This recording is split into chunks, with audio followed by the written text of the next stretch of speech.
বিগত 1 মাস বা 1.5 মাস ধরে আমরা আন্দোলন চালিয়েছি, কিন্তু আমরা এই আন্দোলন বা এই বিষয়গুলো নিয়ে আরও আগে থেকে কথা বলে আসছি।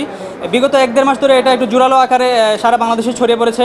আপনারা জানেন যে এই মেডিকেল অ্যাসিস্ট্যান্ট ট্রেনিং স্কুল থেকে যারা গ্র্যাজুয়েশন করে তারা মেডিকেল অ্যাসিস্ট্যান্ট হিসেবেই বেড়ে ওঠার কথা, কিন্তু তারা আইনের মার পেছে ফেলে নিজেরা ডাক্তার হতে চায়।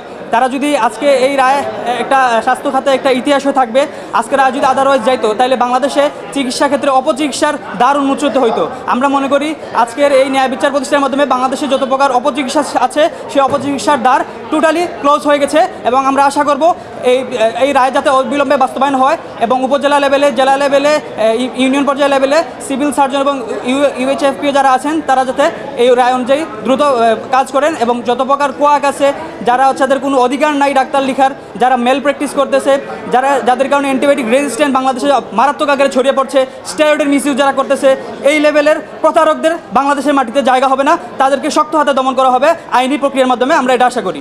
মেইন দাবির মধ্যে হচ্ছে এমবিবিএস বিডিএস ডক্টর ছাড়া কোনো ম্যাথস বা ডিএমএফ নামের আগে ডক্টর লিখতে পারবে না, এটা আমাদের মেইন দাবি। জি, আমরা এমবিবিএস 6 বছর এত কষ্ট করে আমরা এমবিবিএস করতেছি, ওরা কেন 6 মাস হচ্ছে গিয়ে কোর্স করে ওরা কেন নামের আগে ডক্টর বসাতে পারবে? কেউ হইতে চাইলে 6 বছর টিকতে হবে, দেন ওই নামের আগে ডক্টর বসায় দেন আসতে হবে। ন্যূনতম 5 থেকে 10 হাজার ডাক্তারদের নিয়োগ অতি সত্বর দিতে হবে।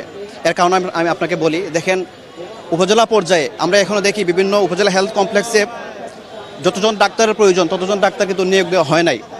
সেখানে হচ্ছে আপনার ধামাচাপা দিয়ে চলছে।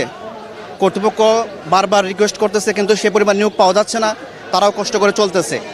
সুতরাং আমরা মনে করি যদি প্রান্তিক পর্যায়ে আমরা সুচিকিৎসা নিশ্চিত করতে চাই তাহলে অবশ্যই রেজিস্টার্ড চিকিৎসকদেরকে দ্রুত নিয়োগ দিয়ে উপজেলা হেলথ কমপ্লেক্সে পাঠাইতে হবে। আমরা আজকে এখানে সমবেত হয়েছি, আমাদের প্রাইভেট প্র্যাকটিস বন্ধ আছে, এবং হচ্ছে আমাদের ইন্টার্ন চিকিৎসক এবং মিড লেভেল চিকিৎসক কর্মবিরতিতে আছেন।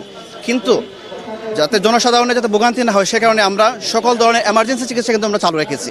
ঠিক আছে, এখন দেখুন ওরা যদি হচ্ছে কর্মবিরতিতে যায় তাহলে ভোগান্তি হবে, কিন্তু আমি আপনাকে বলে দেখেন তারা কেন কর্মবিরতিতে যাবে।